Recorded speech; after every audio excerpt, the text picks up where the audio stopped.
Hello everyone. तो कैसे हैं आप सब? उम्मीद करते हैं अच्छे होंगे, अच्छे से पढ़ाई कर रहे होंगे। आज हम लोग एक नया टॉपिक स्टार्ट करने वाले हैं जिससे हम लोग बोलते हैं पौधों में पोषण। इससे पहले कई सारे चीज़ों को बताया गया था, जैसे कि हम लोग सीख रहे थे पोषण क्या होता है, पोषण के प्रकार सीखे थे। सबको याद है? नहीं याद होगा, मालूम है, सबके साथ ऐसा ही होता है। पढ़ते हैं कुछ दिन बाद फिर भुला जाते हैं उसको। कहते हैं ना कि टैन टाटा रोज रटता हूँ प्रभु, दिन रात किताबों के पन्ने पलटता हूँ प्रभु। टैन टाटा रोज रटता हूँ प्रभु, दिन रात किताबों के पन्ने पलटता हूँ प्रभु। लेकिन किस्मत में ना जाने कौन सा विसाफ है, रात को रटता हूँ सुबह मैदान मिलता सब साफ है। तो हम लोग आज स्टार्ट करने वाले हैं जिसे बोलते हैं पौधों में पोषण। अच्छा, इससे पहले क्या सीखे थे हम लोग? आइए एक बार रिवाइज करवा दे रहे हैं। इससे पहले हम लोग सीखे थे पोषण। पोषण क्या होता है? ऊर्जा की प्राप्ति। उसके बाद सीखे पोषण के प्रकार। पोषण के कितने प्रकार होते हैं? तो दो प्रकार होते हैं, स्वपोषण और परपोषण। उसके बाद सीखे थे स्वपोषण के प्रकार। स्वपोषण के कितने प्रकार थे? दो, रासायनिक और प्रकाशीय। उसके बाद सीखे थे परपोषण के प्रकार, जिसके तीन प्रकार थे, प्राणी संपोषण और क्या, मृतोपजीवी, और एक का नाम था परजीवी। इसके अलावा दो और पोषण के बारे में सीखे थे जिसको बोले थे हम लोग सहजीवी, एंड एक और था जिसका नाम था कीट पक्षी पौधे। कुछ ऐसे पौधे होते हैं जो कीड़ों मकोड़ों को खाते हैं, अपने नाइट्रोजन की पूर्ति के लिए कीड़ा मकोड़ा को खाते हैं, उसे कीट पक्षी पौधा कहते हैं। ये सारा चीज बता दिया गया है। तो आइए आज हम लोग पौधों में पोषण स्टार्ट करने वाले हैं। क्लियर है सबको यहाँ तक? आज हम लोग पौधों में पोषण स्टार्ट करने वाले हैं। आइए समझते हैं पौधों में पोषण क्या होता है। अधिकांशतः पौधे स्वपोषी होते हैं।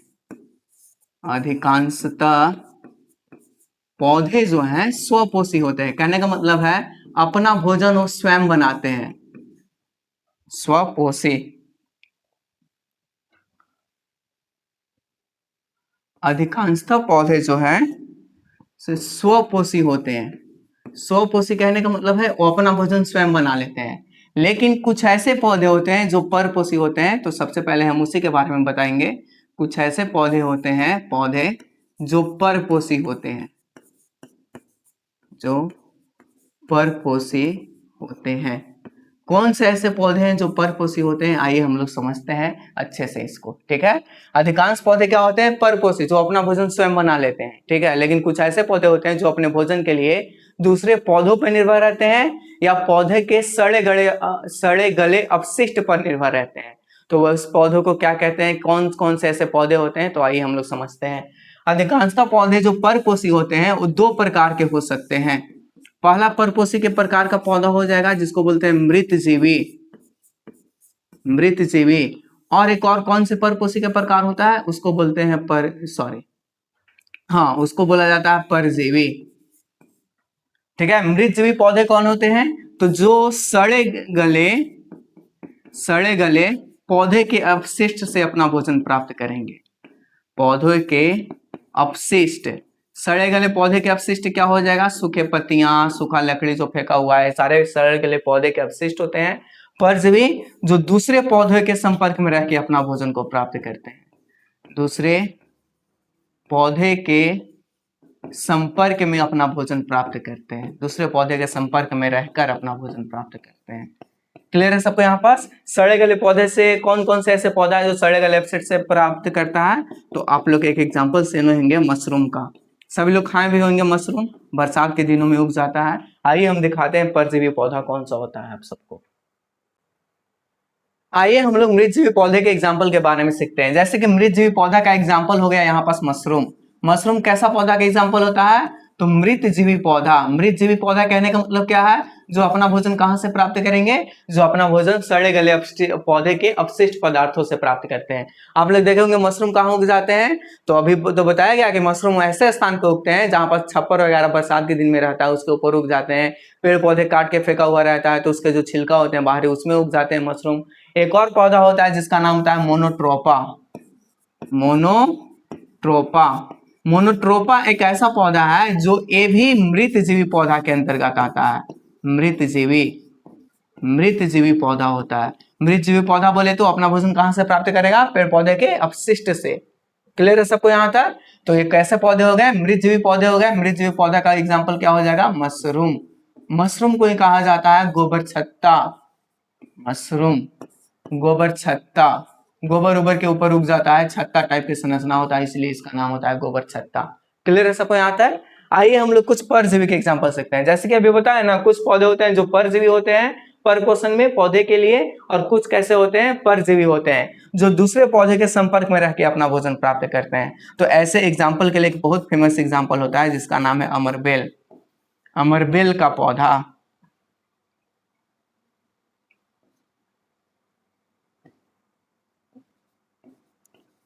अमरबेल का पौधा, ये ऐसा पौधा है जो दूसरे पौधे के संपर्क में, सजीव पौधे के संपर्क में आता है, और आने के कारण ये अमरबेल का पौधा अपना पोषण प्राप्त करता है। आइए दिखाते हैं कैसा होता है अमरबेल। देखिए ये होता है अमरबेल का पौधा। ये पौधा को आप सब लोग कहीं ना कहीं देखे होंगे जरूर। ये जो नदी के किनारे पेड़ उड़ रहते हैं उस पे ये अमरबेल का पूरा ऐसे लतर, पीला पीला टाइप के, लंबा लंबा टाइप के लतर लग जाता है, इसको बोलते हैं अमरबेल। अमरबेल का पौधा एक ऐसा पौधा होता है, तो अमरबेल का परजीवी पौधा होता है। परजीवी बोले तो अपना भोजन किससे प्राप्त करेगा, दूसरे पेड़ पौधे के संपर्क में रख के। तो किसी पेड़ पे ही आता है और पेड़ जितना खाना बनाता है वो सारा खाना एक खुद खा जाता है अमरबेल का पौधा। तो क्या पेड़ को पोषण मिलेगा? नहीं, सारा पोषण किसको मिलता है, अमरबेल को। इसलिए पेड़ पौधे वहां पर क्या हो जाते हैं, सूख जाते हैं। और ये अमरबेल जो है अपनी संख्या में बहुत तेजी से वृद्धि करता है, एक जाल की तरह पूरा फैल जाता है पेड़ के ऊपर। क्लियर है सबको? ये अमरबेल का पौधा, गांव देहात में लोग इसका मिसयूज भी कर लेते हैं। अगर किसी का ज्यादा आम फल रहा तो आम पर फेंक देते हैं, वो पूरा बड़का आम रहेगा ऊपर फेंक देंगे आम के ऊपर, और अमरबेल का पौधा फेंक देने से उसका आम सूख जाता है, उधर खाते रहो आम। ठीक है, ऐसा नहीं करना है। और एक और एग्जाम्पल होता है जिसको बोलते हैं मिस्टोलेटियो।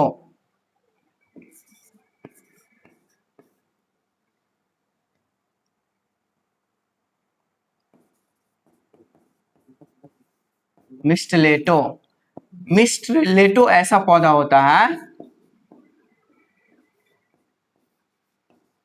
मिस्ट्रेटो एक ऐसा पौधा होता है जो पेड़ पौधे के ऊपर रहता है और इस प्रकार से अपना घर तैयार करता है। देखिए ये जो दिख रहा है ये सारे मिस्टलेटो हैं, मिस्टलेटो, मिस्टलेटो, ये सारा क्या दिख रहा है, मिस्टलेटो। पेड़ पौधे को सुखा देता है आने के बाद, क्योंकि पेड़ पौधे का बनाया हुआ भोजन क्या करेगा, ये खुद खा लेगा, पेड़ पौधे को भोजन मिलेगा ही नहीं। तो पेड़ पौधे सूखने लगते हैं और ये अपनी संख्या में तेजी से क्या करने लगते हैं, वृद्धि करने लगते हैं। ये मधुमक्खी नहीं समझना है इसको, मधुमक्खी नहीं है ये मिस्टलेटो नाम का एक पौधा, एक परजीवी पौधा है जो पेड़ के ऊपर आया है और पेड़ को सुखा दिया, खुद अपनी संख्या में वृद्धि कर लिया है। क्लियर है सबको? एक और फूल होता है, एक ही प्रकार का फूल है या पौधा बोल लीजिए, जिसको बोलते हैं रिफ्लेसिया। रिफ्लेसिया ये भी कैसा पौधा होता है? तो ये सारे कैसे पौधे के एग्जाम्पल हैं? ये सारा परजीवी पौधा का एग्जाम्पल हम लोग सीख रहे हैं। ये सारे कैसे पौधे होते हैं? परजीवी। रिफ्लेसिया दुनिया का सबसे बड़ा फूल होता है, इस बात को याद रखिएगा। दुनिया का सबसे बड़ा फूल जो है, दुनिया का सबसे बड़ा फूल, सबसे बड़ा फूल किसे कहा जाता है? दुनिया का सबसे बड़ा फूल रिफ्लेसिया को कहा जाता है। ये कितना से कितना केजी का हो सकता है? तो 10 से 12 केजी इसका वजन होता है, 10 से 12 केजी वेट होता है इसका वजन। रिफ्लेसिया ये कैसा पौधा होता है? तो ये परजीवी पौधा होता है, ये दूसरे पौधे के ऊपर उगते हैं। सॉरी, रिफ्लेसिया नामक पौधा कैसा है? परजीवी, दुनिया का सबसे बड़ा पौधा होता है, और एक प्रकार का फूल भी हम लोग बोल सकते हैं, दुनिया का सबसे बड़ा फूल। इस पेड़ में जो फूल लगते हैं वो सबसे बड़ा होता है। क्लियर है सबको? दुनिया का सबसे बड़ा फूल किसे कहा जाता है? रिफ्लेसिया को कहा जाता है। कैसा होता है? परजीवी होता है। इसका वजन कितना से कितना केजी तक हो सकता है? इसका वजन 10 से 12 केजी तक हो सकता है। आइए अब हम लोग समझते हैं कुछ परजीवी के प्रकार। कुछ पौधे ऐसे होते हैं,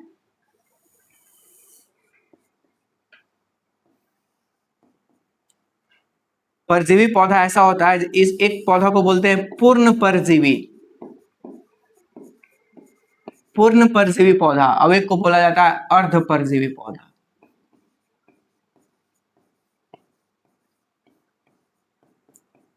अर्ध परजीवी पौधा, अर्ध, ध लिखा हुआ है यहाँ पास ना।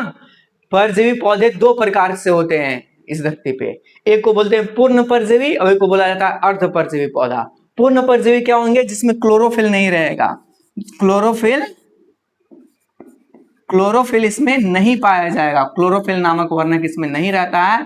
ये अपने भोजन के लिए पूर्ण रूप से दूसरों पर निर्भर रहता है, दूसरे पौधे पर निर्भर रहता है, दूसरा पौधा पर निर्भर रहता है। तो ऐसे पौधों को क्या कहेंगे? पूर्ण परजीवी पौधा कहा जाता है। और अर्ध परजीवी क्या होता है? इसमें क्लोरोफिल तो रहेगा, इसमें क्लोरोफिल पाए जाते हैं, क्लोरोफिल रहेगा, इसमें क्लोरोफिल रहेगा, लेकिन ये जल खनिज लवण के लिए पौधों पर निर्भर रहते हैं। जल खनिज लवण के लिए दूसरे पौधों पर निर्भर रहेंगे। जल खनिज लवण इत्यादि के लिए किस पर रहेंगे? दूसरे पौधों पर निर्भर रहेंगे। इसका एक एग्जांपल होता है मिस्टलेटो। मिस्टलेटो एक ऐसा पौधा होता है, मिस्टलेटो एक ऐसा पौधा होता है जो अर्ध परजीवी पौधा होता है। अर्ध परजीवी कहने का मतलब ये प्रकाश संश्लेषण के द्वारा खुद खाना बनाता है, लेकिन जो पेड़ पानी को लाता है ना, उस पानी को ही ऑब्जॉर्व कर लेता है। जो खनिज लवण को पेड़ जड़ से लाया है ना, उस खनिज लवण को ये मिस्टलेटो नामक पौधा जो है इसको एब्जॉर्ब कर लिया है। क्लियर है सबको यहाँ तक? तो परजीवी पौधे कितने प्रकार के हो सकते हैं? 2 प्रकार के हो सकते हैं। पहला परजीवी पौधा क्या होता है? पूर्ण परजीवी, जिसमें क्लोरोफिल नहीं रहेगा, जो अपने भोजन के लिए क्या रहेगा? दूसरे पेड़ पौधे पर पूर्ण रूप से निर्भर रहेगा, तो उसको पूर्ण परजीवी बोलेंगे। अर्ध परजीवी क्या होता है? जिसमें क्लोरोफिल तो रहता है, लेकिन वो अपने भोजन के लिए क्लोरोफिल रहेगा, खुद अपना भोजन तैयार कर लेगा प्रकाश संश्लेषण के द्वारा, लेकिन जल खनिज के लिए वो दूसरे पौधों पर निर्भर रहता है। क्लियर है सबको यहाँ तक? तो इसका एक एग्जांपल हो गया मिस्टलेटो नामक पौधा जो होता है, एक ऐसा होता है अर्ध परजीवी पौधा होता है। और रिप्लेसिया कैसा होता है? एक पूर्ण परजीवी पौधा है। पूर्ण परजीवी पूर्ण रूप से दूसरे पेड़ पौधे पर निर्भर रहता है, पूर्ण परजीवी। और ये अमरबेल का पौधा भी कैसा होगा? तो आप लोग बता सकते हैं, अमरबेल का पौधा भी पूर्ण परजीवी होता है, ये पूरा रूप से पेड़ पौधों पर निर्भर रहता है। तो किसी को पौधों में पोषण में दिक्कत है यहाँ पास, तो पौधों में पोषण की कौन सी विधि हम लोग पढ़े हैं? तो पौधों में पोषण की हम लोग पर पोषण विधि पढ़े हैं। पर पोषण बोले तो कितने प्रकार के पौधों में पर पोषण हो सकते हैं? 2, मृतजीवी और परजीवी। मृतजीवी के एग्जाम्पल, परजीवी के एग्जाम्पल, क्या सबको क्लियर है? आइए अब हम लोग कुछ अलग की तरफ चलते हैं। जो पौधे प्रकाश संश्लेषण की क्रिया करते हैं, उनमें कैसे भोजन बनता है, क्या होता है, कैसे सब कुछ होता है। ठीक है, यहाँ तक किसी को दिक्कत नहीं होना चाहिए। अब हम लोग चलते हैं पेड़ पौधे, ऐसे पेड़ पौधे, उच्च वर्गीय पौधे जो प्रकाश संश्लेषण की क्रिया करते हैं और अपना भोजन तैयार करते हैं। तो आइए अब हम लोग स्टार्ट करते हैं स्वपोषी पेड़ पौधे के बारे में।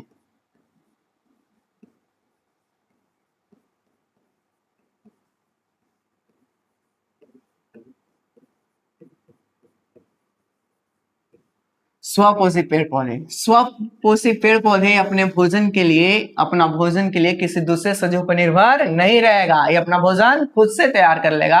तो उसे क्या बोल देंगे हम लोग? स्वपोषी पेड़ पौधे बोलते हैं। एक उच्च वर्गीय पेड़ पौधे होते हैं जिनमें स्वपोषी पाया जाता है।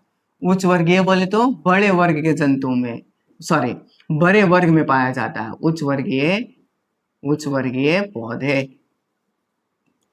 उच्च वर्गीय पौधे में स्वपोषण की क्रिया के लिए एक प्रक्रम पाया जाता है जिसको बोलते हैं हम लोग प्रकाश संश्लेषण। तो आइए स्वपोषी पेड़ पौधों में पोषण की क्रिया कैसे होता है, उसके लिए क्या क्या हम लोग को पढ़ना है, उसके बारे में हम सीखते हैं।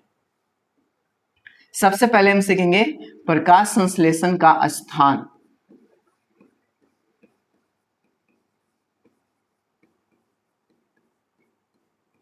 प्रकाश संश्लेषण का स्थान।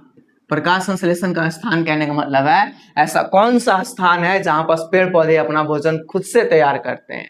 क्लियर है सबको? सबसे पहला यही टॉपिक हम लोग सीखने वाले हैं पौधों में पोषण में। क्या पौधों में पोषण का पहला टॉपिक क्या होगा?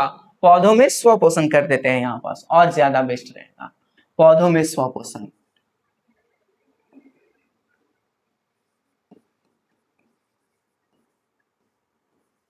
पौधों में स्वपोषण, पौधों में स्वपोषण, इसके आगे वाला ये सब मिटा देते हैं। पौधों में स्वपोषण के लिए सबसे पहला जो पढ़ने के लिए है, जिसको हम लोग बोलते हैं प्रकाश संश्लेषण की प्रक्रम होता है, जिसके द्वारा पौधे अपना भोजन तैयार करते हैं और पौधों में स्वपोषण की क्रिया होता है। आइए अब हम समझते हैं प्रकाश संश्लेषण कैसे पौधों में स्वपोषण की क्रिया होता है। तो सबसे पहले इसके लिए पढ़ा जाएगा प्रकाश संश्लेषण का स्थान। प्रकाश संश्लेषण, पेड़ पौधे किस स्थान में अपना भोजन खुद से तैयार करते हैं। इसमें 2 संरचनाएं पेड़ पौधे में पाई जाती है। 2 संरचना के बारे में पढ़ना है। सबसे पहला पढ़ेंगे संरचना जिसको बोलते हैं पत्ती के संरचना। पत्ती के संरचना के बारे में पढ़ना है। उसके बाद हम लोग सीखेंगे हरित लवक की संरचना।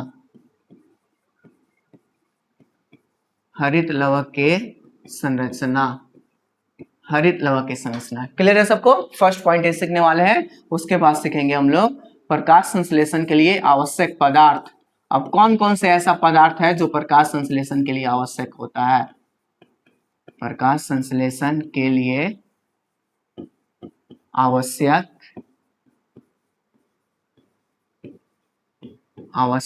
पदार्थ। कौन से ऐसे पदार्थ होते हैं जो प्रकाश संश्लेषण के लिए आवश्यक होते हैं? तो दो प्रकार के पदार्थ होता है प्रकाश संश्लेषण के लिए आवश्यक। एक को बोलते हैं बाह्य पदार्थ, और एक को बोला जाता है आंतरिक पदार्थ। आंतरिक पदार्थ, बाह्य पदार्थ में क्या आ जाएंगे? तो बाह्य पदार्थ में आते हैं जैसे कि कार्बन डाइऑक्साइड, जल और सूर्य के प्रकाश। सूर्य के प्रकाश को HNU द्वारा डिनोट करते हैं, कम जगह इसलिए यहाँ पर लिख दिए हैं HNU, समझ लीजिए ये सूर्य का प्रकाश है, सनलाइट है। और आंतरिक कारक में आता है, एक आता है जिसको बोलते हैं क्लोरोफिल। क्लोरोफिल ये प्रकाश संश्लेषण के लिए आवश्यक पदार्थ पढ़ने वाले। सबसे पहले प्रकाश संश्लेषण का स्थान पढ़ेंगे। प्रकाश संश्लेषण के लिए आवश्यक पदार्थ, कितने पदार्थ होते हैं? दो, बाह्य और आंतरिक। बाह्य में कौन कौन से आते हैं? CO2, H2O और सूर्य के प्रकाश। और आंतरिक में कौन कौन से आते हैं? क्लोरोफिल। उसके बाद हम लोग सीखने वाले हैं प्रकाश संश्लेषण की क्रियाविधि।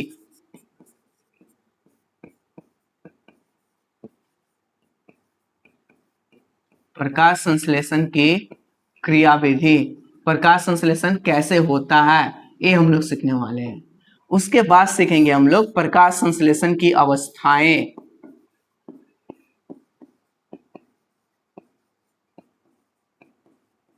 प्रकाश संश्लेषण की अवस्थाएं, प्रकाश संश्लेषण की अवस्थाएं। उसके बाद हम लोग सीखने वाले हैं प्रकाश संश्लेषण को प्रभावित करने वाले कारक।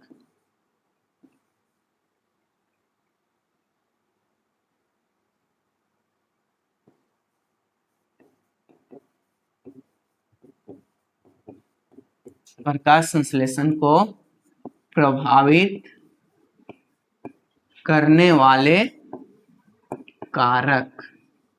कौन कौन से ऐसे कारक है जो प्रकाश संश्लेषण को प्रभावित कर सकते हैं? ठीक है, तो आइए हम लोग पौधों में स्वपोषण के कितने प्रक्रम सीखने वाले हैं। तो पौधों में स्वपोषण के लिए जो है तो सबसे पहले टॉपिक जो पढ़ाया जाएगा वो प्रकाश संश्लेषण का स्थान। प्रकाश संश्लेषण किस भाग में होता है, क्लियर है सबको? उसके बाद सिखाया जाएगा प्रकाश संश्लेषण के लिए आवश्यक पदार्थ। प्रकाश संश्लेषण के लिए कौन कौन से ऐसे पदार्थ है जो आवश्यक होते हैं? तो प्रकाश संश्लेषण के लिए आवश्यक पदार्थ कार्बन डाइऑक्साइड, जल, सूर्य का प्रकाश, क्लोरोफिल, ये सब प्रकाश संश्लेषण के लिए आवश्यक पदार्थ हैं। उसके बाद सीखेंगे प्रकाश संश्लेषण की क्रियाविधि। उसके बाद सीखेंगे प्रकाश संश्लेषण की अवस्थाएं। अगर प्रकाश संश्लेषण की अवस्थाएं की बात किया जाए तो ये दो प्रकार के होते हैं। पहला का नाम होता है प्रकाशीय प्रतिक्रिया, प्रकाशीय प्रतिक्रिया, और दूसरा का नाम होता है अप्रकाशीय प्रतिक्रिया, अप्रकाशीय प्रतिक्रिया। क्लियर है सबको? और सबसे लास्ट में क्या सीखने वाले हैं? प्रकाश संश्लेषण को प्रभावित करने वाले कारक। तो सबसे फर्स्ट में क्या सीखेंगे? प्रकाश संश्लेषण का स्थान। सेकंड में क्या सीखा जाएगा? प्रकाश संश्लेषण के आवश्यक पदार्थ। तीसरा में क्या सीखेंगे? प्रकाश संश्लेषण की क्रियाविधि। चौथा में क्या सीखने वाले हैं? प्रकाश संश्लेषण की अवस्थाएं। कितनी अवस्थाएं होती है? तो दो अवस्थाएं होती है, एक का नाम होता है प्रकाशीय और एक और का नाम क्या होता है? अप्रकाशीय। Sorry everyone. और पांचवा में क्या सीखने वाले हैं? प्रकाश संश्लेषण को प्रभावित करने वाले कारक। ऐसे कौन कौन से कारक है जो प्रकाश संश्लेषण को प्रभावित करते हैं? तो आइए अब हम लोग पहला से स्टार्ट करने वाले हैं जिसको बोलते हैं प्रकाश संश्लेषण का स्थान। क्लियर है सबको? प्रकाश संश्लेषण का स्थान कहां से स्टार्ट होता है, आइए अब हम लोग समझते हैं। सबसे पहला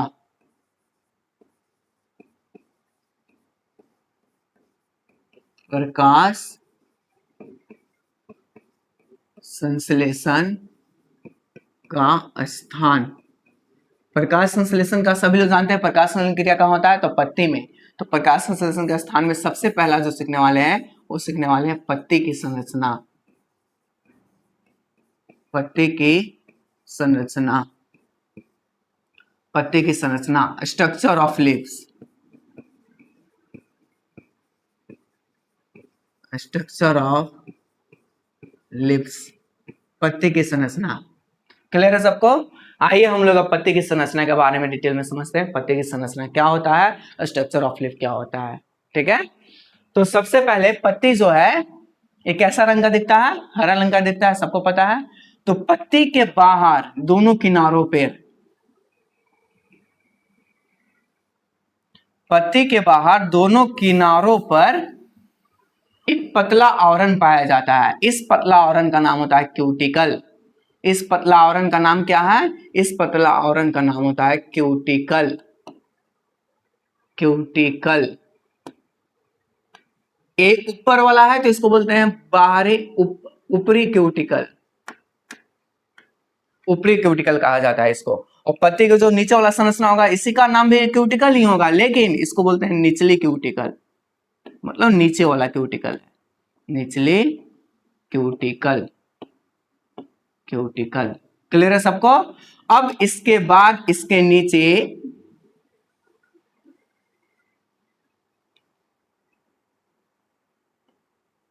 क्यूटिकल के नीचे एक परत पाई जाती है। क्यूटिकल के नीचे एक परत पाई जाती है। क्यूटिकल के नीचे एक परत होता है जिसे हम लोग बोलते हैं, इसको बोला जाता है बाह्य त्वचा या एपिडर्म बोला जाता है इसको। इसका नाम क्या होता है? इसको क्या बोलेंगे? ऊपरी एपिडर्म, ऊपरी बाह्य त्वचा। इसका नाम क्या हो जाएगा? निचली बाह्य त्वचा। इसको बोलते हैं बाह्य त्वचा। बाह्य त्वचा। तो ये भी क्या हो जाएगा? इसका नाम भी क्या हो जाएगा? बाह्य त्वचा। बाह्य त्वचा या इसी को हम लोग एपिडर्म भी बोलते हैं, एपिडर्म। तो क्लियर है सबको? पत्ती की संरचना, सबसे बाहरी जो परत होगा, सबसे बाहरी परत होगा उसको क्या बोलेंगे हम लोग? सबसे बाहरी परत को कहा जाता है क्यूटिकल। ऊपर की तरफ तो ऊपरी क्यूटिकल, नीचे की तरफ तो निचली क्यूटिकल, और उसके क्यूटिकल के नीचे, ठीक नीचे, क्यूटिकल के ठीक नीचे एक लेयर पाया जाता है, एक स्तर पाया जाता है जिसे हम लोग क्या बोलते हैं? बाह्य त्वचा या ऊपरी बाह्य त्वचा हो जाएगा ये, और नीचे इसका नाम क्या हो जाएगा? निचली बाह्य त्वचा। ऊपरी बाह्य त्वचा और इसका नाम हो जाएगा निचली बाह्य त्वचा। निचली मतलब ये नीचे वाला है, ऊपर वाला है, बस इतना ही डिफरेंस है।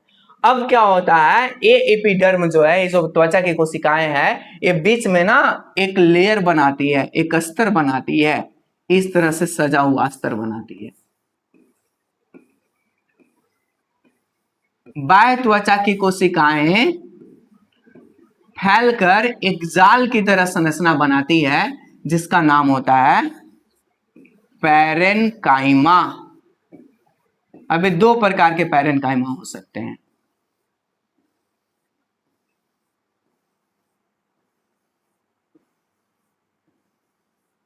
ये इसको बोला जाता है स्तंभ पैरेनकाइमा या स्तंभाकार पैरेनकाइमा।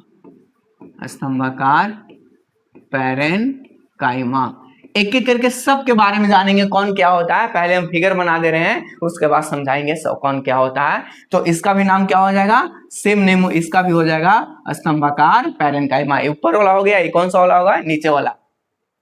बाहरी त्वचा की कोशिकाएं, बाहरी त्वचा की कोशिकाएं एक जाल की तरह संरचना बनाती है। जाल की तरह कैसा? तो स्तंभाकार, एक खंभा की तरह संरचना बनाती है, जिस संरचना को हम लोग क्या कहते हैं? स्तंभाकार पैरेनकाइमा कहा जाता है। और इसके बीच में एक ऐसा संरचना बनता है और एक स्पंज की तरह गोलाकार संरचना बनता है। ऐसा ऐसा गोलाकार संरचना बनता है इसके बीच में, गोलाकार ऐसा गोल संरचना कुछ बन तैयार होता है। इस संरचना को कहा जाता है, इस संरचना को हम लोग बोलते हैं स्पंजी पैरेनकाइमा।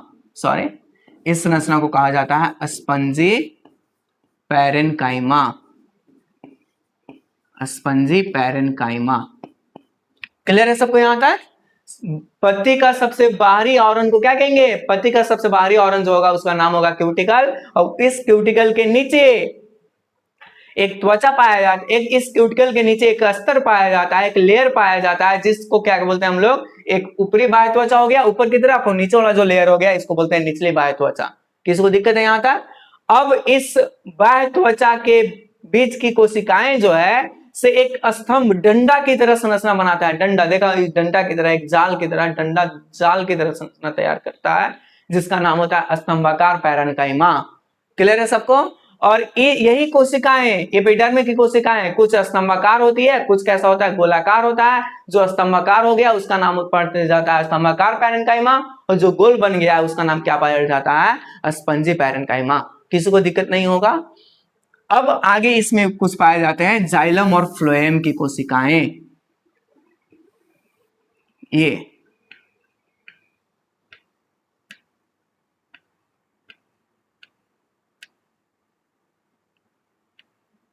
जाइलम और कुछ इसके अंदर ऐसे फ्लोएम की कोशिकाएं पाई जाती हैं। तो ऊपर वाले का नाम क्या हो जाएगा? जाइलम। सब हम फिगर में दिखाने वाले हैं, अभी खुद से हम फिगर बना के पहले समझा दे रहे हैं क्या होता है, उसके बाद हम इसका फिगर डिटेल में दिखाएंगे। इसका नाम होता है फ्लोएम, जाइलम और फ्लोएम। अब देखा होगा दो स्पंजी पैरेनकाइमा के बीच में, दो स्पंजी पैरेनकाइमा के बीच में खाली जगह है। जो कोशिकाओं का जाल बना है, इन कोशिकाओं के जाल के बीच में जो खाली जगह होता है, इस खाली जगह का नाम होता है वायु प्रकोष्ठ। वायु प्रकोष्ठ, इस खाली जगह का नाम क्या है? वायु प्रकोष्ठ नाम होता है। क्लियर है सबको? कोशिकाओं के जाल के बीच में जो खाली संरचना बनता है उसको हम लोग क्या बोलते हैं? वायु प्रकोष्ठ बोलते हैं। और नेक्स्ट जो नाम होता है उसको बोलते हैं हम लोग रंध्र। इसके बीच में एपिडर्म बाह्य त्वचा और क्यूटिकल के बीच में कुछ ऐसे छिद्र पाए जाते हैं। इस छिद्र उपस्थित रहता है, इस छिद्र का नाम होता है रंध्र या स्टोमाटा। रंध्र या स्टोमाटा। तो आइए एक एक करके इस सब के बारे में जानते हैं, लेकिन इस सब के बारे में एक एक करके समझेंगे। ऊपरी क्यूटिकल क्या होता है, निचले क्यूटिकल क्या होता है, बाह्य त्वचा क्या होता है, क्या काम करता है इसमें। उसके बाद स्तंभाकार पैरेनकाइमा, स्पंजी पैरेनकाइमा क्या होता है, जाइलम फ्लोएम क्या होता है। उसके बाद हम लोग सीखेंगे वायु प्रकोष्ठ पत्ती में क्या काम करता है, रंध्र और स्टोमाटा क्या काम करता है। तो पत्ती की संरचना में किसी को दिक्कत है? आइए पत्ती की संरचना को हम एक बार रिवाइज करवा दे रहे हैं। पत्ती की संरचना क्या होता है? तो पत्ती की संरचना में दोनों किनारों पर, एक ऊपर और एक नीचे, एक पतला परत पाया जाता है, जिस पतला परत का नाम क्या होता है? क्यूटिकल। और इस पतला परत के नीचे एक लेयर पाया जाता है, एक स्तर पाया जाता है, जिस स्तर का नाम क्या होता है? बाह्य त्वचा या एपिडर्म बोलते हैं इसको। क्लियर है सबको? बाह्य त्वचा की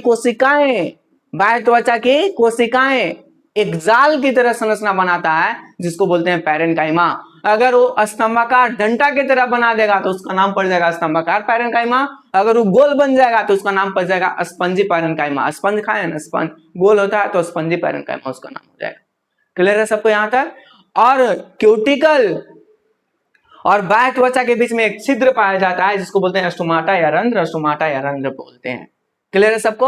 और जो कोशिकाओं का जाल बिछा है, उस कोशिकाओं के जाल में कुछ खाली जगह होता है, जिन कोशिकाओं के जाल में खाली जगह को कहा जाता है वायु प्रकोष्ठ। किसको दिक्कत नहीं होना चाहिए। ये पत्ती का संरचना हुआ। आइए अब एक एक करके सब संरचना के बारे में सीखते हैं। सबसे पहला संरचना जो है जिसका नाम है क्यूटिकल। क्लियर है? लेकिन उससे पहले हम आपको दिखाना चाहते हैं असलियत में कैसा होता है। आप लोग देख सकते हैं असलियत में कैसा है। देखिए, ये हमारा होता है पत्ती की आंतरिक संरचना, structure plant of it. Cross section कहने का मतलब है ये ऐसे काटा है, पत्ती ऐसा खड़ा है और इसको ऐसे काटा गया है, क्रॉसली काटा गया है। तो बोलिए ये पत्ती, मान लीजिए कि पत्ती है, तो इसका सबसे बाहरी वाला जो लेयर कहलाएगा, इस सबसे बाहरी वाला लेयर क्या कहलाएगा? क्यूटिकल। और इसके नीचे एक अस्तर पाया जाएगा जिसका नाम क्या होगा? बाहरी त्वचा या एपिडर्म। और इस बाहरी त्वचा की कोशिकाएं जाल की तरह संरचना बना देगा, जिसका नाम होगा पैरेनकाइमा। क्लियर है सबको? अब दो तरह के जाल बनाता है, एक डंटा की तरह और एक गोल। तो डंटा की तरह तो स्तंभाकार पैरेनकाइमा, गोल बनाएगा तो स्पंजी पैरेनकाइमा। क्लियर है सबको? और इस क्यूटिकल और बाह्य त्वचा में कुछ छिद्र होते हैं, जिसको हम लोग बोलते हैं रंध्र या वायु प्रकोष्ठ। क्लियर है सबको? और जो कोशिका के जाल बना है, उन कोशिकाओं के जाल के बीच में कुछ खाली जगह होता है, जिसको क्या कहा जाता है? वायु प्रकोष्ठ। ये सारा चीज क्लियर है आप सबको? आइए इसको 3D एनिमेशन में समझते हैं क्या होता है। देखिए, अभी हम बताएं क्रॉस सेक्शन पत्ता ऐसे है, इसको ऐसे काटा गया है, उसको जूम करके यहाँ पर दिखाया गया। देखिए, सबसे पहला है अपर क्यूटिकल। अपर मतलब ऊपरी क्यूटिकल, अभी तो बताए थे। और एक नीचे वाला जो पार्ट होगा इसको बोलेंगे लोअर क्यूटिकल। किसी को दिक्कत है यहाँ तक? एंड उसके नीचे बताते हैं कि एक उसके नीचे अस्तर की तरह संरचना बन जाता है, अस्तर लेयर बन जाता है उसके नीचे एक अस्तर।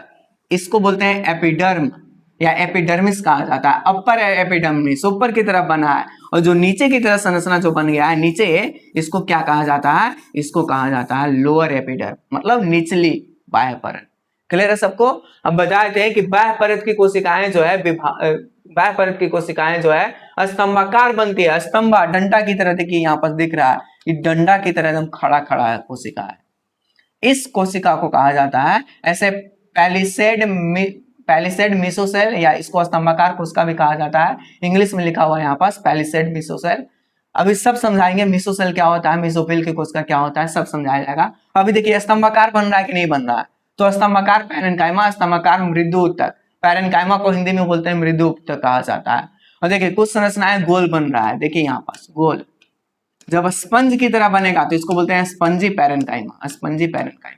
किसको दिक्कत है? अब देखिए ये जो बंडल समझ में आता है सबको, जैसे तार उर देखे, तार मोटा रहता है उसमें ढेर सारा ऐसे तार निकला हुआ रहता है कि नहीं रहता है, उसी तरह से तार निकला हुआ रहता है। तो तार की तरह तार के अंदर कुछ रहता है जाइलम, पत्ती में ऐसे तार की तरह संरचना रहता है, उसमें जाइलम और एक और क्या पाया जाता है, फ्लोएम। ये बताया गया सबको। और इसके बाहर वाले आवरण को बंडल सीट बोलते हैं, कुछ जरूरी नहीं है पत्ती की संरचना में, लेकिन आइए एक और फिगर से हम लोग समझते हैं क्या होता है। देखिए सबसे ऊपर एकदम पतला परत दिख रहा है, इसको बोलते हैं क्यूटिकल। क्लियर है सबको। और अपर एपिडर्मिस, उसके नीचे अस्तर है जिसको बोलते हैं बाह्य त्वचा। फिर स्तंभाकार पैरेन्काइमा या स्तंभाकार मृदु उत्तक हो गया।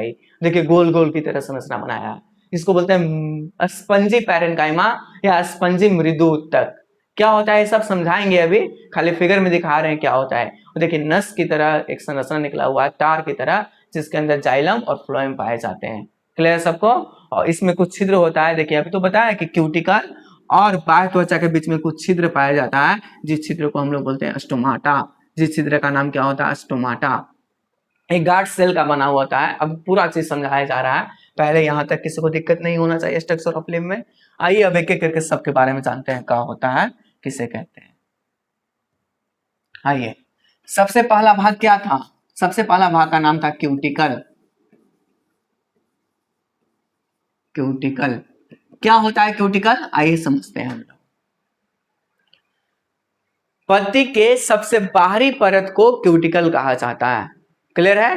पत्ती के दोनों सिरों पर, जैसे ही पत्ती है तो एक इधर और एक पीछे की तरफ, दोनों सिरों पर एक संरचना पाया जाता है जिसका नाम क्या होता है, सबसे बाहरी संरचना को क्या कहते हैं, क्यूटिकल। तो लिख दे रहे हैं इस पॉइंट को, बोर्ड पे लिखा जा रहा है, पत्ती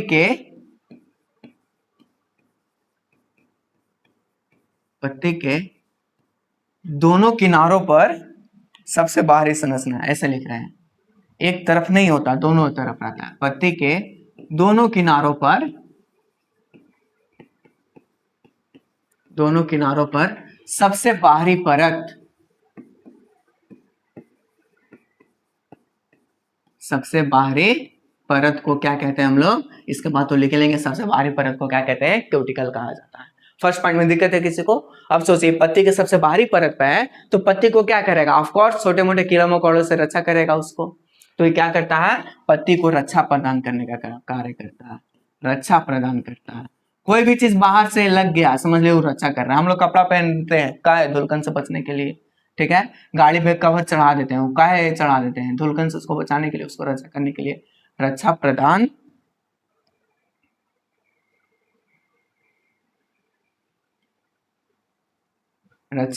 करता है। किसको रक्षा प्रदान करेगा, तो पत्ती में सीख रहे हैं तो पत्ती को ही रक्षा प्रदान करेगा।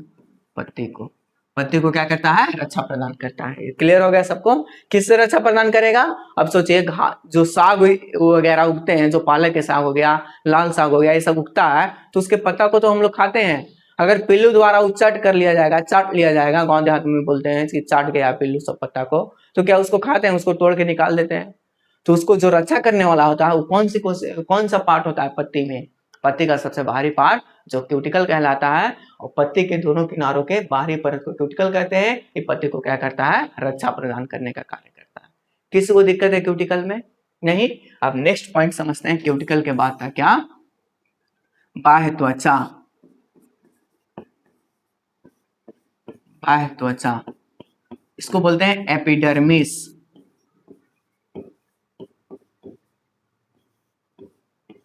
बाह्य त्वचा या एपिडर्मिस बोला जाता है इसको, एपिडर्मिस। आइए समझते हैं अब एपिडर्मिस क्या होता है। क्यूटिकल के नीचे दोनों किनारों पर क्यूटिकल के नीचे दोनों किनारों पर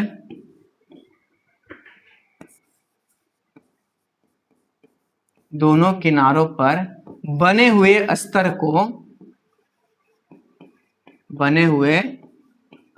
को क्या कहा जाता है? पत्ती के दोनों किनारों पर बने हुए अस्तर को क्या कहते हैं हम लोग? बाह्य त्वचा कहते हैं। बाह्य त्वचा। क्लियर है सबको? बाह्य त्वचा कहते हैं। पत्ती के दोनों किनारों पर बने हुए अस्तर को लेयर की तरह बना था। देखिए फिगर में देख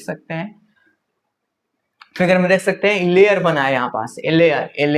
ये जो लेयर दिख रहा है यही लेयर होता है एपिडर्मिस बोले तो बाह्य त्वचा। ये किसके नीचे है? तो क्यूटिकल के नीचे दोनों सिरों पे, ऊपर भी और नीचे भी एक संरचना पाया जाता है जिसका नाम क्या होता है?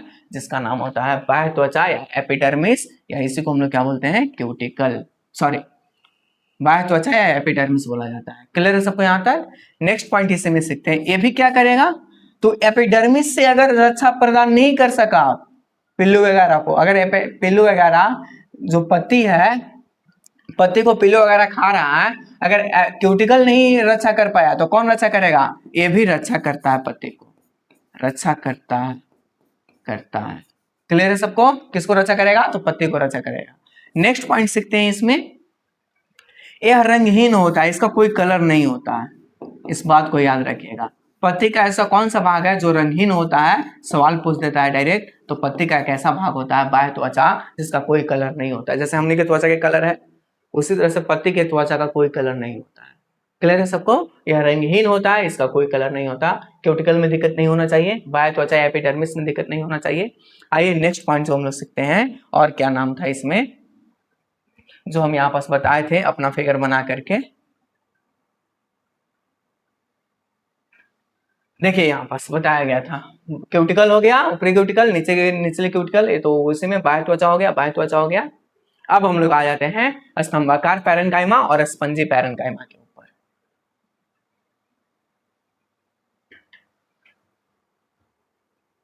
तीसरा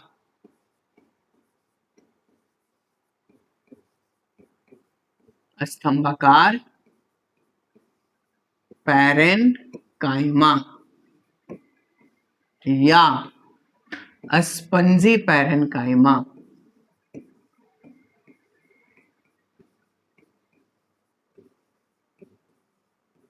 स्तंभाकार पैरेन्काइमा या स्पंजी पैरेन्काइमा। क्लियर है सबको? पैरेन्काइमा को मृदु ऊतक भी कहते हैं। मृदु ऊतक है, उसमें छुपा हुआ है, ठीक है, मृदु ऊतक। स्तंभाकार मृदु ऊतक या स्पंजी मृदु ऊतक हम लोग कह सकते हैं इसको।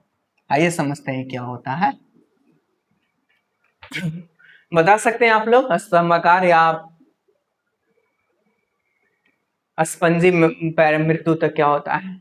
देखिए, ये जो बाह्य त्वचा है ना, ये बाह्य त्वचा कोशिकाओं का जाल बनाता है। बाह्य त्वचा की कोशिकाएं, जो कोशिका है, एक कोशिका विभाजन करके एक कोशिकाओं का एक जाल बनाता है। और जाल दो तरीके से सजता है। एक सज जाता है डंडा की तरह एकदम खड़ा, जिसका नाम पड़ जाता है स्तंभाकार, और एक गोल गोल सजता है जिसका नाम हो जाता है स्पंजी पैरेन्काइमा। आइए इसी बात को हम लिख दे रहे हैं बस यहाँ पास।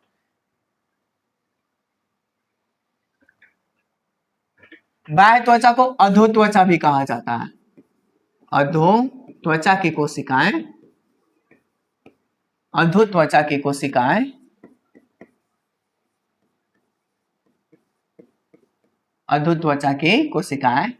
आपस में फैलकर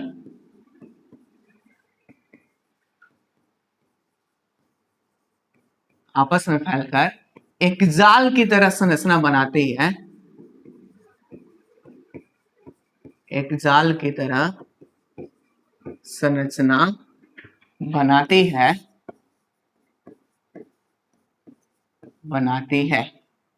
क्लियर है सबको? जिसे हम लोग नाम देंगे सिर्फ पैरेन्काइमा, जिसे पैरेन्काइमा या मृदु ऊतक, कहते हैं। क्लियर है सबको? और ए पैरेन्काइमा एक जब डंडा की तरह संरचना बनाएगा, ऐसे ऐसे लंबा लंबा डंडा की तरह खड़ा होकर के संरचना बनाएगा,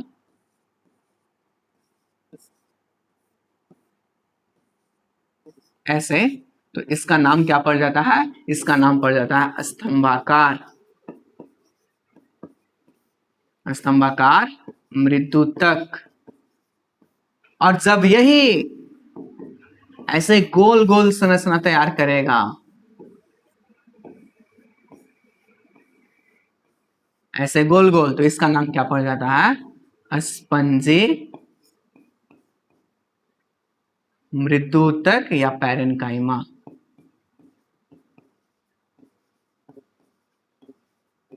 स्पंजी पैरेन्काइमा। क्लियर है सबको यहाँ तक?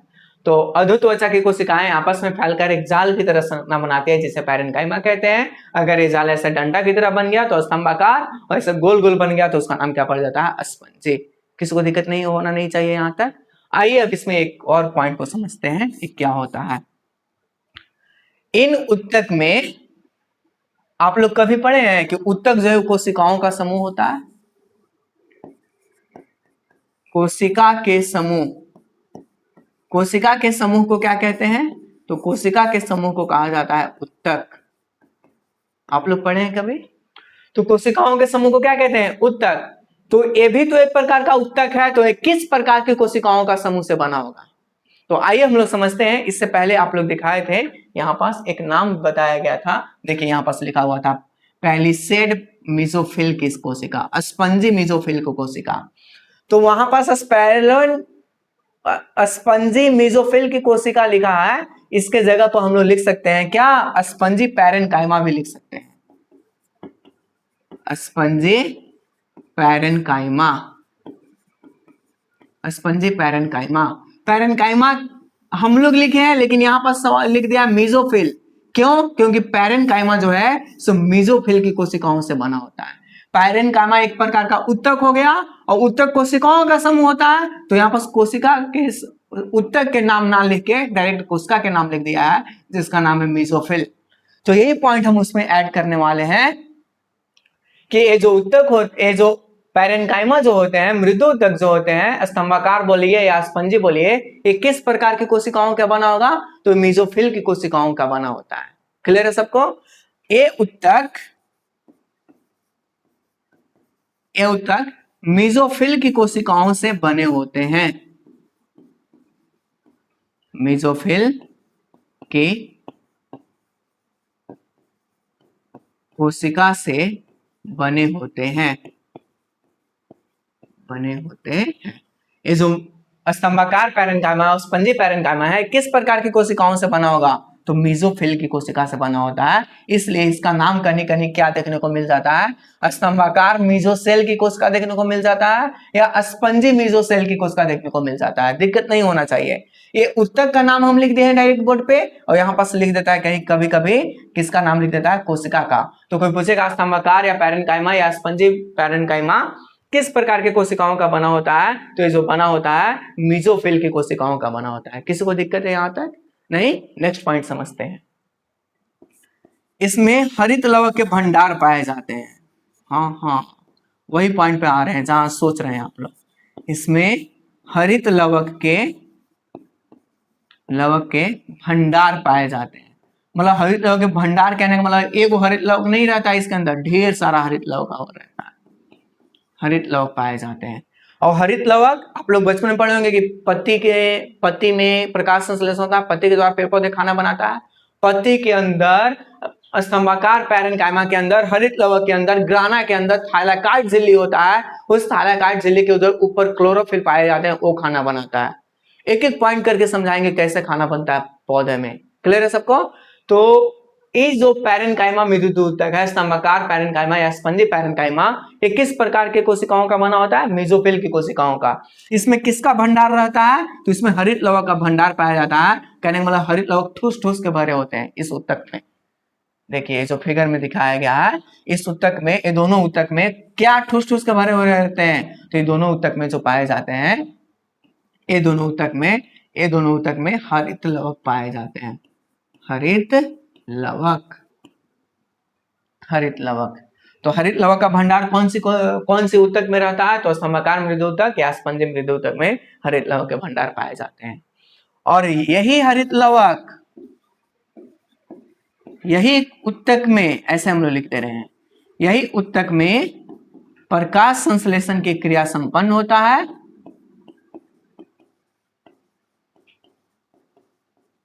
प्रकाश संश्लेषण की क्रिया संपन्न होता है।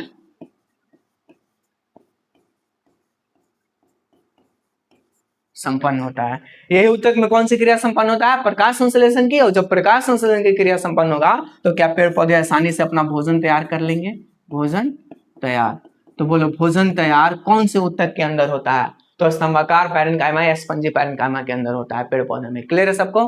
कौन सी कोशिका में होता है? तो कौन सी कोशिका? मेसोफिल की कोशिका में होता है।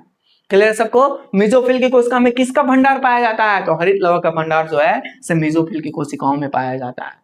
और हरित लवक के अंदर रहता है ग्राना, ग्राना के ऊपर रहता है थाइलाक्वाइड झिल्ली, थाइलाक्वाइड झिल्ली के ऊपर रहते हैं प्रकाश संश्लेषी रंकन, और उस रंकन की सहायता से पेड़ पौधे में खाना बनता है। इतना बड़ा चीज होता है। लेकिन बचपन में हम लोग को पढ़ा दिया गया पत्ती में खाना बनता है। पत्ती में आइए हिस्ट्री बताते हैं, रामायण महाभारत कैसे पत्ती में खाना बनता है यहाँ पास। क्लियर है सबको? यहाँ तक किसी को दिक्कत नहीं होना चाहिए। स्तंभाकार पैरेन्काइमा या स्पंजी पैरेन्काइमा में कौन सी कोशिका रहते हैं? मेसोफिल की कोशिका। और मेसोफिल की कोशिका में क्या भंडार पाए जाते हैं? हरित लवक के भंडार। और यही हरित लवक क्या करता है? प्रकाश क्रिया द्वारा भोजन बनाता है और भोजन बना के पेड़ पौधों को देता है। तो हम सवाल आपसे पूछे, कौन सा ऐसा ऊतक है जिसमें भोजन की क्रिया पेड़ पौधे अपना भोजन तैयार करते हैं? ऊतक अगर बोला है तो नाम लेने पड़ेगा स्तंभाकार पैरेन्काइमा या स्पंजी पैरेन्काइमा का नाम लेने पड़ेगा। अगर कोशिका बोला है तो मेसोफिल की कोशिका का नाम लेने पड़ेगा। अगर बोला है कौन सा लवक में होता है, मेसोफिल की कोशिका में कौन सा लवक, तो लवक में आता है हरित लवक आता है। क्लियर है सबको यहाँ तक? किसी को दिक्कत है स्पंजी पैरेन्काइमा या स्तंभाकार पैरेन्काइमा में? किसी को भी दिक्कत नहीं होना चाहिए। आइए हम लोग समझते हैं इसमें next point.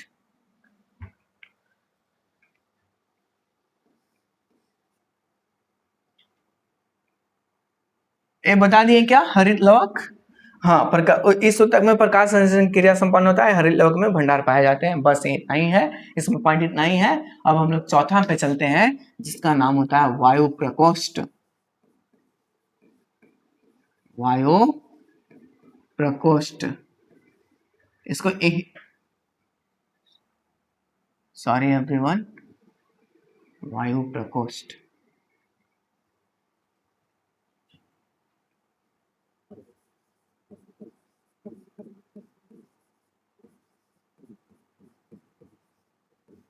Alveoli, sorry, air space बोला जाता है इसको।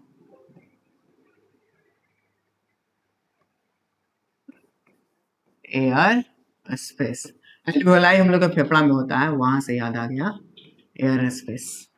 क्लियर है सबको? एयर स्पेस क्या होता है? कोशिकाओं के जाल जब बनता है तो उसमें जो खाली जगह होते हैं उस खाली जगह को क्या कहते हैं? वायु प्रकोष्ठ कहते हैं। पीछे बता चुके हैं। तो कोशिकाओं के जाल में उपस्थित खाली जगह को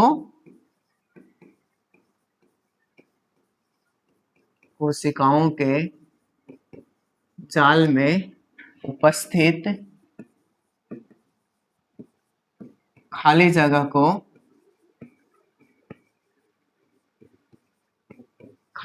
को क्या कहा जाता है? कोशिकाओं के जाल में उपस्थित खाली जगह को क्या कहते हैं? वायु प्रकोष्ठ कहते हैं। कोशिका के जाल में उपस्थित खाली जगह कौन था? तो कोशिका के जाल में उपस्थित खाली जगह देखिए, ये जो स्पंजी पैरेन्काइमा बना था, क्या इसमें खाली जगह है?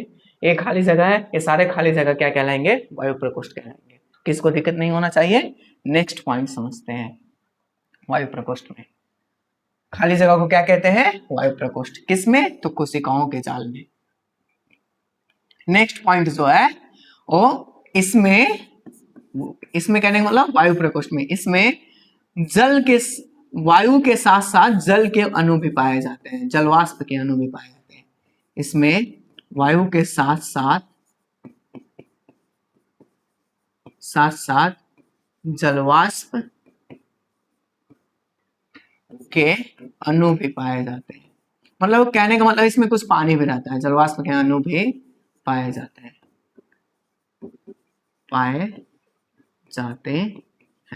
इसमें वायु के साथ साथ कौन से अणु पाया जाता है? तो जलवाष्प के अणु पाया जाता है। पांचवा सबको क्लियर है, सॉरी चौथा पॉइंट सबको क्लियर है। वायु प्रकोष्ठ कोशिकाओं के जाल में उपस्थित खाली जगह को वायु प्रकोष्ठ कहते हैं। इसमें वायु के साथ साथ जलवाष्प के अणु भी पाए जाते हैं। और पांचवा जो स्ट्रक्चर होता है जिसको बोलते हैं रंध्र, या इसको बोला जाता है स्टोमाटा, रंध्र या स्टोमाटा। आइए समझते हैं रंध्र या स्टोमाटा क्या होता है। बाहरी त्वचा में उपस्थित छिद्र को, बाहरी त्वचा में उपस्थित छिद्र को, बाहरी त्वचा और क्यूटिकल में दोनों में उपस्थित छिद्र को क्या कहते हैं? स्टोमाटा या रंध्र कहा जाता है। क्लियर है सबको? बाहरी त्वचा पर, बाहरी त्वचा या क्यूटिकल, ये सब पीछे बता दिया गया है। ये जो फर्स्ट पॉइंट लिख रहे हैं, बाहरी त्वचा या क्यूटिकल में उपस्थित छिद्र,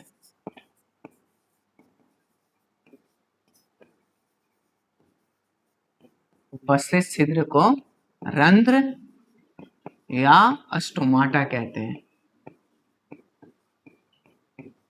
रंध्र या स्टोमाटा कहते हैं। क्लियर है सबको यहाँ तक? बाहरी त्वचा में जो क्यूटिकल, बाहरी त्वचा और क्यूटिकल में जो छिद्र होगा उसको क्या कहते हैं? रंध्र या स्टोमाटा कहते हैं। किसी को दिक्कत है? ये रंध्र या स्टोमाटा में द्वार की कोशिका पाई जाती है। इस बात को याद रखिएगा। एक था मेसोफिल की कोशिका और एक है द्वार की कोशिका। मेसोफिल की कोशिका कहाँ था? पैरेन्काइमा में, कहने मतलब मृदु ऊतक में, और उसके अंदर हरित लवण के भंडार थे। क्लियर सबको? यहाँ पर द्वार की कोशिका, इसमें द्वार की कोशिका पाई जाती है।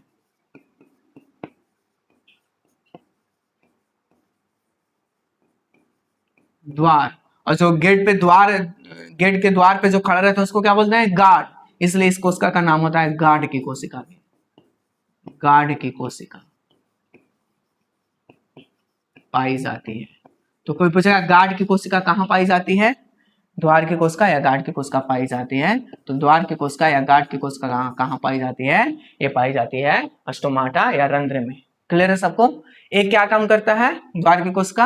ये द्वार की कोशिका जो है स्टोमाटा या रंध्र में गैसों के परिवहन में मदद करता है। एक गैसों के आदान प्रदान में मदद करता है।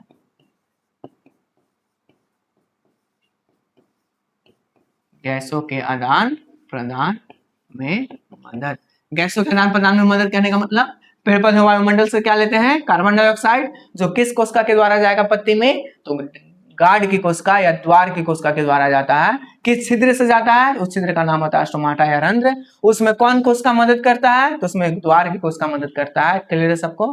गार्ड की कोशिका, किसी को दिक्कत नहीं होना चाहिए। गैसों का परिवहन आदान प्रदान में क्या करता है? मदद करता है। कौन करता है? द्वार की कोशिका या गार्ड की कोशिका।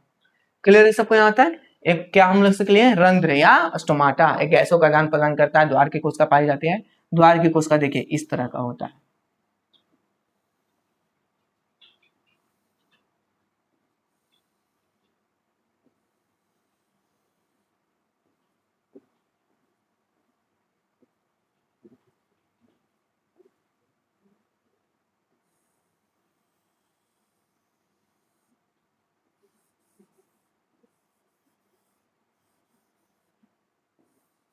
फूल बन गया ऐसा लग रहा है। चलिए, ये द्वार की कोशिका है या गार्ड की कोशिका?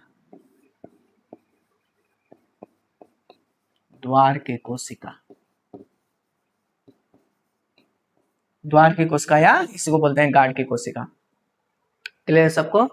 जब इस द्वार की कोशिका में पानी भर जाता है, कहने का मतलब है जल भर जाते हैं, जल भर जाता है, जल को ये अवशोषित कर लेता है, जल को अवशोषित, जब ये जल को अवशोषित कर लेगा तो बोलिए क्या करेगा? जल इसके अंदर भर गए, तो जब इसके अंदर जल भर जाते हैं तो रंध्र खुल जाता है,